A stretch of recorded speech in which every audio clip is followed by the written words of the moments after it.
Bueno, se lo prometimos al inicio de este programa. No solemos anunciar una entrevista al principio de los...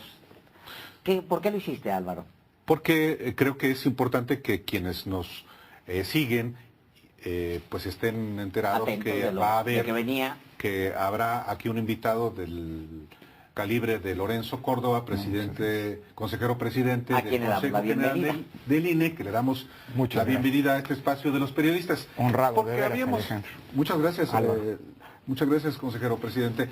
Pero aquí habíamos tenido también a otro consejero, miembro de la mesa de consejeros del INE, a Roberto Ruiz Saldaña, y pues era muy importante que si él tiene una posición, que además la ha expresado en el Consejo General, pero también en medios, pues también que en este caso el presidente del árbitro electoral en México lo haga, cosa que agradecemos mucho, Lorenzo. El agradecido soy yo, Álvaro, de verdad.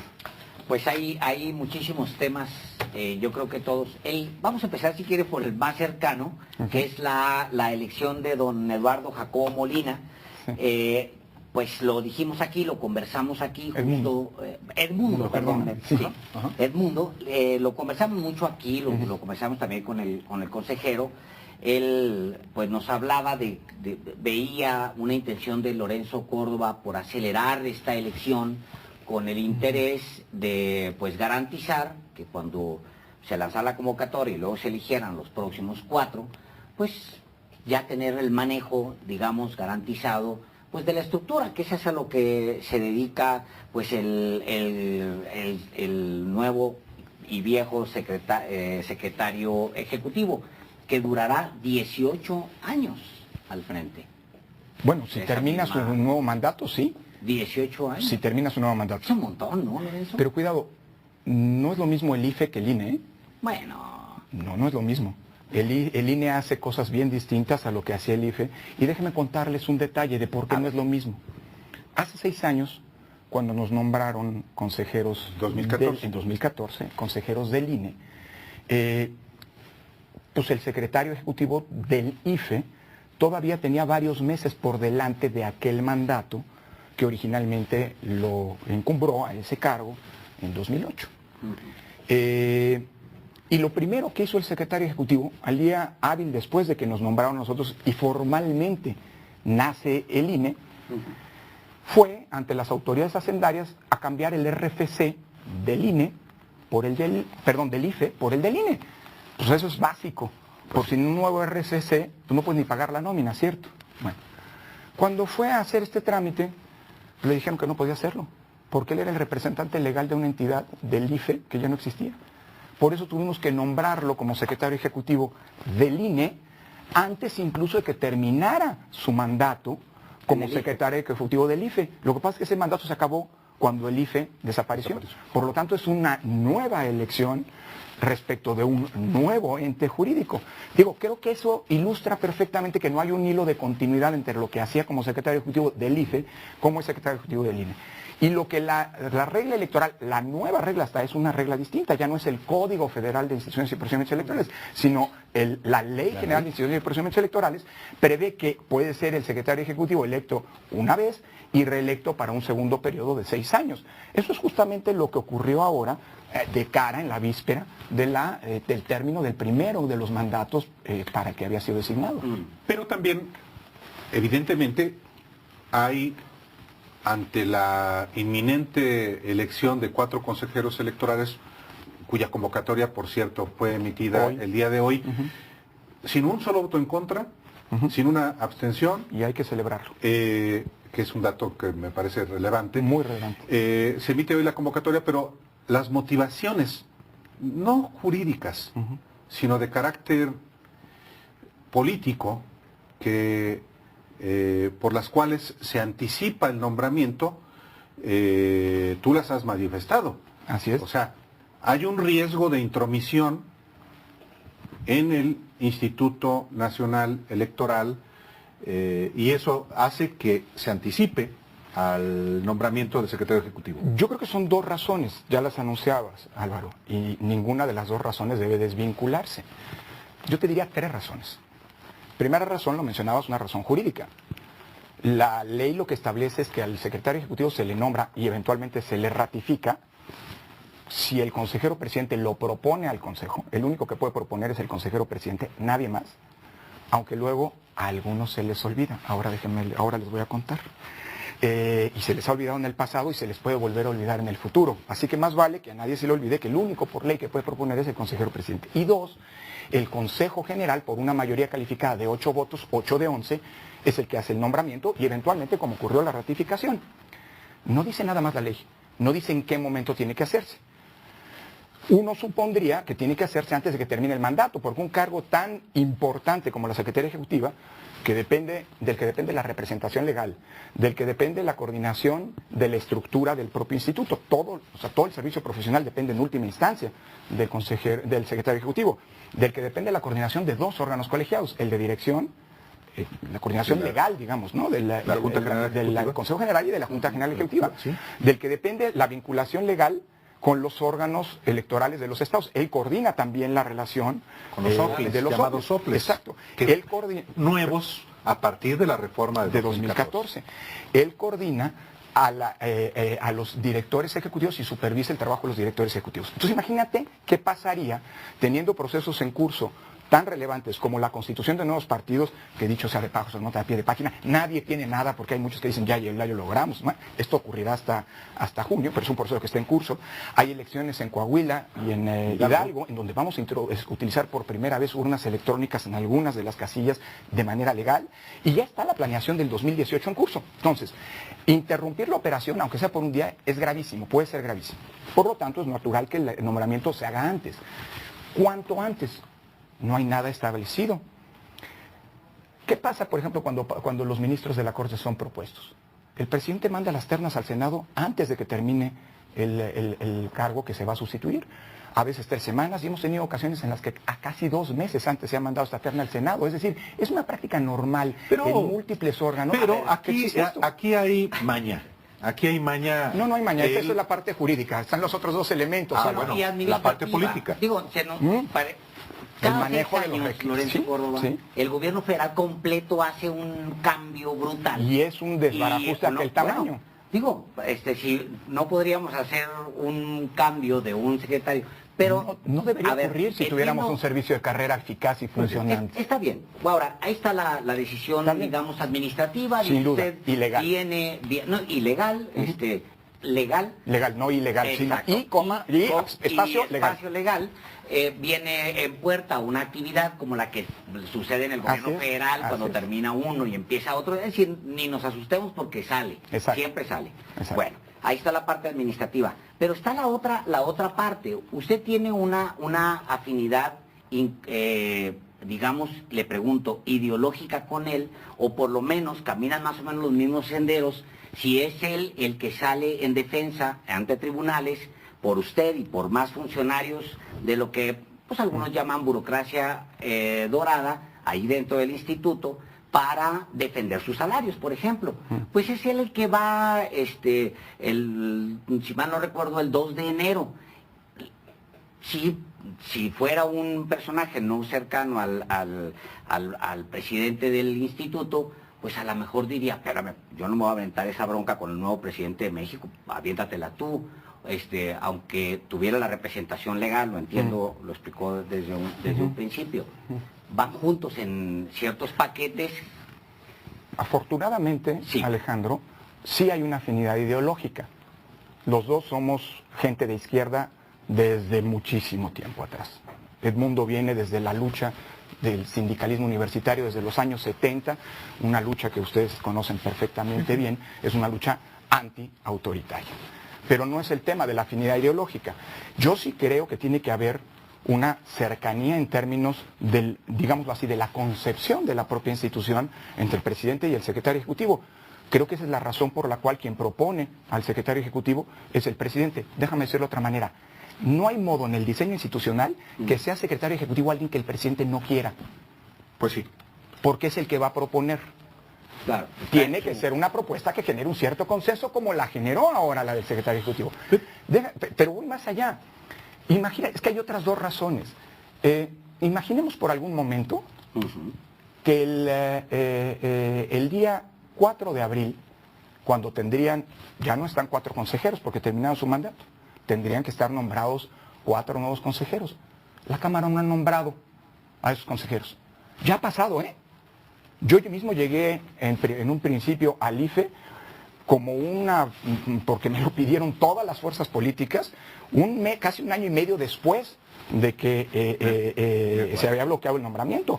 O cuando terminó el IFE antes de empezar el INE, nos quedamos 4 de 9 funcionarios en el Consejo General teniendo que administrar durante más de 5 meses esa institución.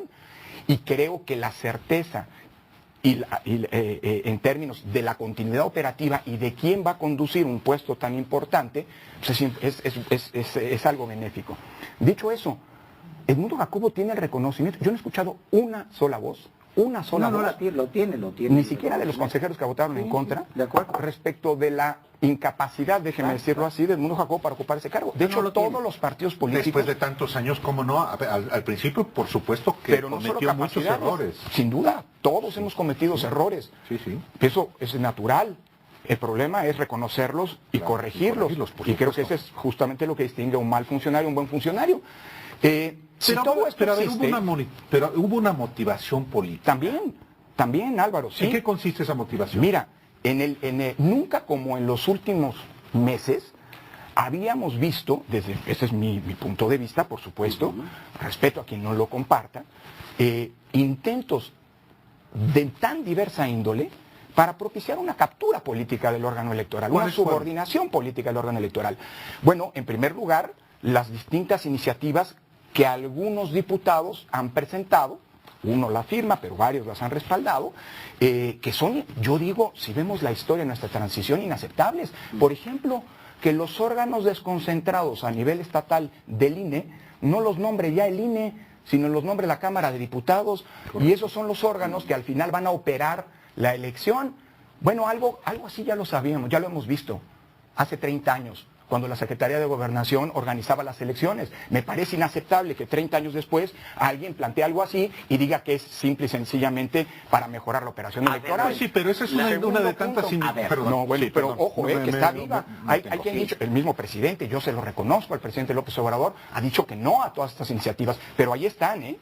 Segunda, hay quien ha planteado algo que provocó, por cierto, debo decirlo, esperanzas en mi casa, ¿no? Que se me anticiparan el término del mandato 3 años. Lo regresaran a su Claro, pero el problema no es ese. Por cierto, ¿tienes desde cuándo como consejero del INE? Del INE 6 años, 2 años como consejero del IFE. Pero ahí está mi currículo esperándome de vuelta. Pero hasta el 23 tienes el mandato. Hasta el 23. ¿Te convertirías en el consejero electoral más longevo? No en el consejero electoral más longevo, pero sí en el consejero presidente más longevo, porque los cargos anteriormente duraban 7 años o 5 años. Sí, pero vaya, acumulada los 9 años más los 4. No, entiendo que Benito Nasif y que Marco Baños son los dinosaurios del INE. Bueno, los que más experiencia tienen en el INE, no necesariamente los dinosaurios del INE. Que es una... creo que dinosaurios quiere decir, está en el lenguaje coloquial y político mexicano, quiere decir, digamos, defensores de las peores prácticas políticas. No es esto el nombramiento del secretario ejecutivo, no es un aprendizaje del dinosaurismo. No, al contrario, es una actitud de defensa. No, porque el dinosaurismo significa el empoderamiento con las peores intenciones, y esta decisión fue una decisión de ejercicio de la autonomía del INE. ¿Por qué? Porque, miren, vean lo que pasó después del nombramiento. ¿De veras les parece correcto que funcionarios públicos de altísimo nivel, que no tienen nada que ver con el INE, manifiesten esa animadversión, incluso descalificaciones que en un contexto democrático y de respeto no deberían ser? La señora secretaria de Función Pública, que suele ser muy imprudente, que suele ser muy irresponsable. Suele ser. A ver, déjeme hacerle esta pregunta. Ajá. ¿Usted siente, Lorenzo, que el ciudadano presidente tiene una intención de darle un manotazo al instituto que usted dirige, ya sea por una vía o por la otra, darle un manotazo De ninguna manera, Alejandro. ¿No cree usted que el de ninguna señor manera? presidente? Yo estoy absolutamente convencido por la trayectoria y la historia del ciudadano presidente que él no tiene una intención de captura del órgano Entonces, electoral. ¿quién?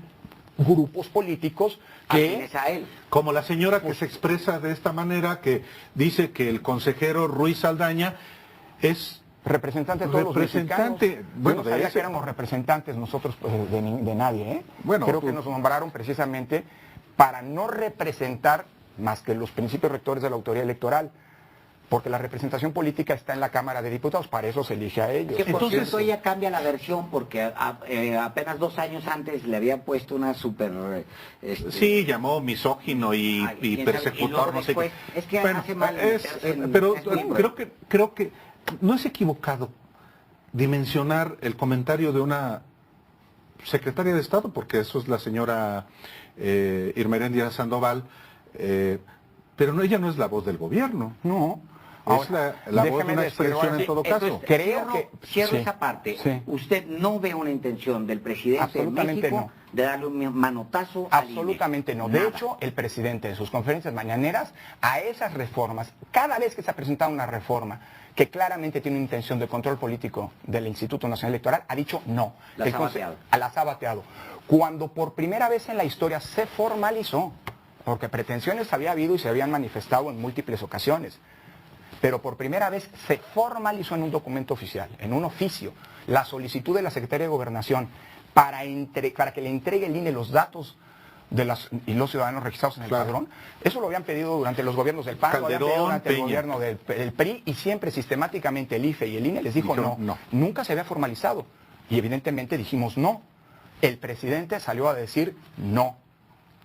No estamos pidiendo esos datos. A Y ver. no se van a pedir. Así que yo estoy convencido de la actuación del presidente. Nos encontramos fugazmente en un célebre restaurante de barbacoa de donde se ¿Cuándo suele... fue eso? El día de la Constitución. Ah, ya el 5 de El febrero. 5 de febrero. Allá en Cada Querétaro. quien por su lado, pero evidentemente fue un ¿Y el encuentro, encuentro? ¿Cómo fue por ese supuesto, encuentro? muy cordial, breve, muy cordial. ¿Qué te dijo? Pues nos saludamos, lo felicité por el evento en Querétaro y le comenté que sería pertinente tener una plática respetuosa, institucional, contestó el de presidente? cara a lo que será la organización de la elección más grande de la historia, y que le dije, tiene que salir impecable. Coincidimos, nos saludamos y quedamos en buscarnos. Bueno, Pero se comprometió el presidente en encontrarse. pues vamos, bueno, no me dijo que no. Yo confío en que en una relación institucional, que no significa de ningún lado un intento de intromisión de parte de la presidencia y por otro lado ningún lado de claudicación de la autonomía, como órganos, yo lo digo así, me gusta decirlo, somos un órgano constitucional autónomo y somos muy celosos de nuestra autonomía, pero somos un órgano del Estado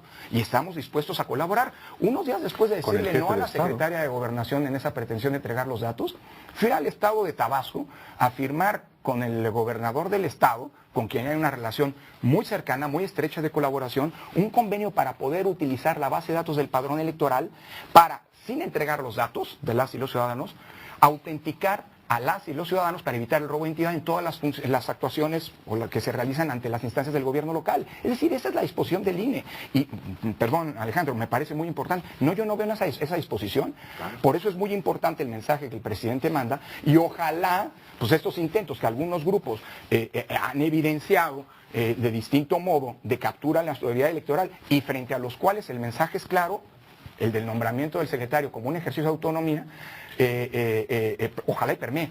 Déjenme darles un dato, porque es algo de lo que no debemos permitir y no es algo nuevo.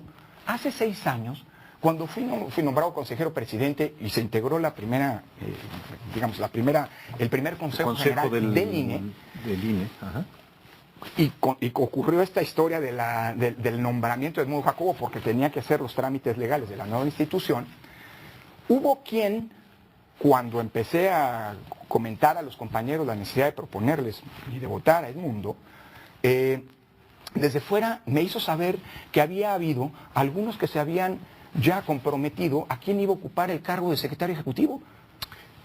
¿Y quiénes eran, Actores políticos externos al instituto hace 6 años. Y por supuesto la respuesta fue muy clara y contundente.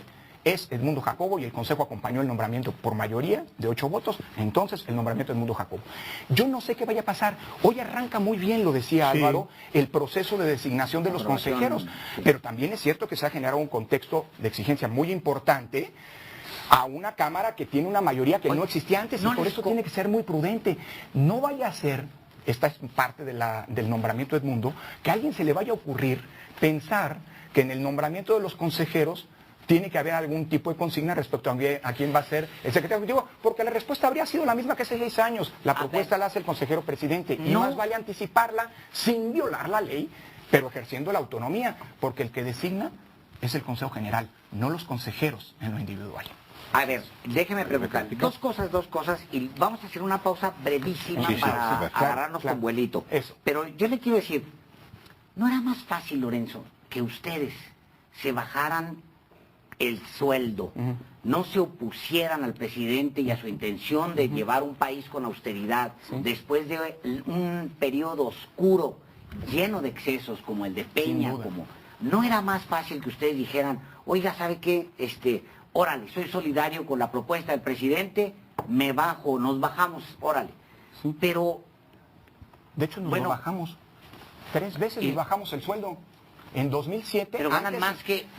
Ganan más que el presidente. En 2017... Guárdeme la respuesta. Venga, al corte. Ya está. Sale, y luego tenemos la conversación que tuvimos un con el audio, secretario, con, un audio con el consejero